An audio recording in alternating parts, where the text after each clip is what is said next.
folks, let's talk about Toronto's AM 680 news station. Many of us have tuned into for years. But today something caught my attention. This morning while going on errands in my car, I listened to channel 680 AM. This morning they reported about the ongoing war between Israel and Hamas terrorists. Here's the issue.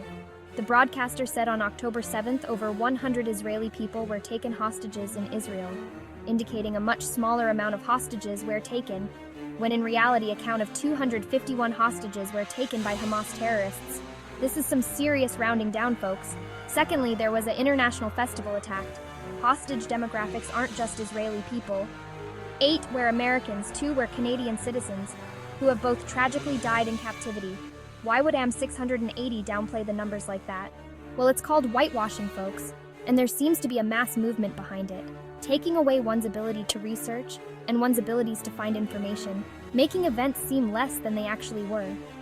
Lowering the perceived threat perception, swaying public opinion, scrubbing the internet of relevant events, news, changing the narrative incrementally right in front of you.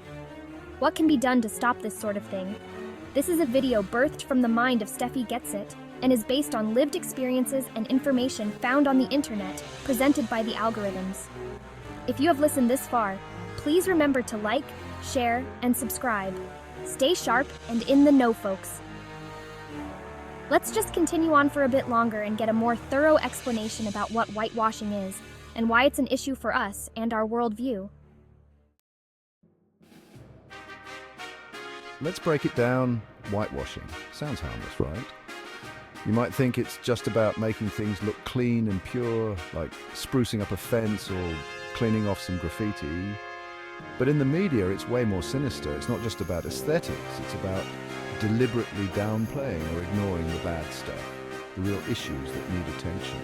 It's about presenting a sanitized version of events, one that hides the harsh realities, one that favors a particular narrative, often to manipulate public perception. It's like putting lipstick on a pig. It might look a bit better, but it's still a pig. The core issue remains unchanged. No matter how much you dress it up, it's still the same underneath. In the case of AM 680, their alleged whitewashing involves downplaying the severity of the conflict, making it seem less dire than it truly is, and minimizing the suffering of the hostages and their families whose lives are deeply affected by the ongoing strife. Who can we trust? Section 5, the importance of media literacy. So what can we do about it? Well, we can start by being more critical of the media we consume. We need to be aware of potential biases and seek out multiple perspectives. Don't just rely on one news source. Read widely, question everything, and most importantly, think for yourself. Media literacy is more important now than ever before. We're bombarded with information from all sides. It's up to us to filter through the noise and find the truth.